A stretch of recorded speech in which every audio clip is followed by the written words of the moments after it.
Malam itu suasana kosan tidak seperti biasanya. Di luar kosan terasa begitu sunyi. Kalau kata orang Jawa, seminep. Hal senada juga dirasakan oleh kawan yang satu kosan dengan saya, Afid namanya. Dia merasakan kalau malam ini suasananya berbeda dengan malam-malam sebelumnya. Maul kawan saya yang sering main ke kosan juga merasakan hal sama. Dia memutuskan untuk pulang lebih cepat. Selepas Maul pulang saya merasakan lapar. Perut keroncongan minta untuk segera diisi. Sebab sedari siang saya belum makan. Saya pun memutuskan untuk membeli nasi goreng. Tidak jauh dari kosan. Begitu saya membuka pintu terdengar suara kokok ayam. Saya berpikir positif. Sebab memang ada yang memiliki ayam di sekitar kosan. Kosan yang sekarang saya tempati bisa dikatakan adalah sebuah kompleks kosan. Terdapat beberapa tipe. Tentu dengan spesifikasi harga yang berbeda-beda. Kosan saya berada di kompleks belakang. Maka dari itu jika hendak keluar saya harus melewati kompleks tengah dan kompleks depan. Sudah 3 minggu ini, 2 kosan di kompleks tengah kosong. Akibatnya jalan menjadi gelap, sebab lampu teras tidak dinyalakan. Meskipun gelap suasana dalam kosan terlihat dengan jelas, sebab kaca depan tidak berkelambu. Ketika saya membeli nasi goreng, saya berusaha untuk tidak menengok ke arah kaca. Meskipun saya merasakan beberapa pasang mata tak terlihat terus menatap dengan tatapan penasaran. Apa karena ini malam Jumat ya? Tanyaku kepada Afid. Entahlah. Mungkin hantu penunggu komplek kosan belakang ini meminta untuk dituliskan kisahnya. Jawabnya. Memang beberapa hari yang lalu saya merencanakan untuk menuliskan pengalaman horor yang dialami oleh orang-orang di kompleks belakang. Tetapi saya belum yakin apakah akan menuliskannya atau tidak. Sampai kemudian 1 jam setelah makan nasi goreng, saya mendengar suara lirih tangisan perempuan. Afid dengar suara lirih tangisan perempuan. Tanyaku.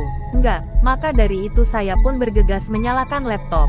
Untuk selanjutnya menuliskan tentang mereka yang tidak bisa dilihat oleh mata normal.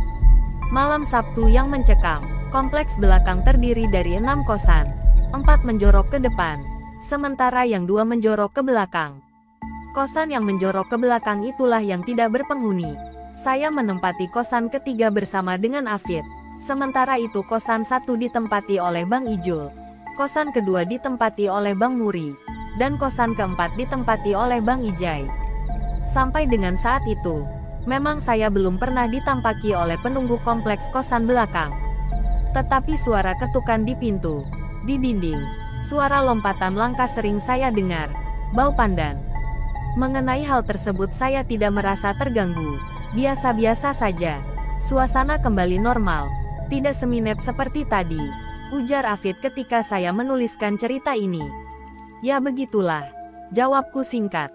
Waktu itu Afid baru beberapa hari tinggal di kosan saya dan dia langsung mendapatkan sambutan dari penunggu kompleks kosan belakang. Begini ceritanya, setelah salat Jumat saya pamit kepada Afid pergi ke Depok untuk liputan. Dan malam Ahad baru pulang. Menjelang maghrib Afid mandi dan kamar mandinya itu terletak di luar. Saat mandi itulah pintu kamar mandi diketuk dengan ketukan cepat. Setelah dibuka dan dicek ke sekitar tidak ada siapa-siapa. Masih di malam yang sama dengan Afid, Bang Muri juga mendapat gangguan. Tidak biasanya ia mencuci pakaian pada dini hari. Waktu itu ia mencuci pakaian di jam 2 dini hari. Di tengah-tengah menggosok pakaian itulah, dia merasakan ada yang meneteskan air di punggungnya. Setelah dicek ternyata tidak basah. Tidak hanya sampai di situ, dia merasakan ada yang mengawasinya. Pas dikejar ke depan tidak ada siapa-siapa. Gara-gara kejadian tersebut, hingga pagi ia tidak bisa tidur. Uji nyali. Pada malam berikutnya yaitu malam Senin terdengar gedoran kepala ke arah pintu. Sementara itu jam menunjukkan pukul 0.30. Saya mengabaikan gedoran ke arah tersebut. Tak berselang lama Bang Muri mengetuk pintu kosan, memanggil nama saya. Ia mengatakan apakah saya tadi menggedor suara pintu. Saya pun menggelengkan kepala. Lebih lanjut ia menceritakan bahwa tidak bisa tidur dan meminta kepada saya untuk menemani. Saya pun akhirnya tidur di kosan Bang Muri. Justru yang terjadi saya tidak bisa tidur, sedangkan Bang Muri tidur dengan sangat pulas. Hingga jam 1.30 saya belum bisa tidur. Saya pun memutuskan untuk chat Afid yang sedang main di kosan temannya, meminta untuk segera pulang. Jam 2 tepat Afid datang ke kosan. Dia bersama dengan kawannya. Lavi namanya. Saya pun kemudian kembali ke kosan saya. Afid kemudian menceritakan kepada Lavi perihal kejadian horor yang ia alami di malam Sabtu, serta beberapa suara ketukan yang ia dengar. Kami pun sepakat malam itu mengadakan uji nyali. Pintu kamar kosan saya buka lebar-lebar, sehingga apa yang terjadi di luar akan terdengar dan terlihat dengan jelas. Bukannya kami mengadakan pengajian atau apa, justru kami malah ngerumpi menceritakan pengalaman horor masing-masing.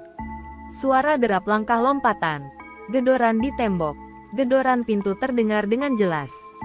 Kalau kalian pernah menonton acara uji nyali di sebuah stasiun televisi, suasananya seperti itu. Bukannya menyerah dengan segera menutup pintu dan menghentikan obrolan, justru obrolan kami semakin seru perihal dunia gaib. Tak berselang lama pada jam 4, sebelum suara tarhim masjid berkumandang, kami semua mencium aroma pandan bercampur dengan melati. Bal tersebut seolah mengakhiri suara-suara ketukan malam itu.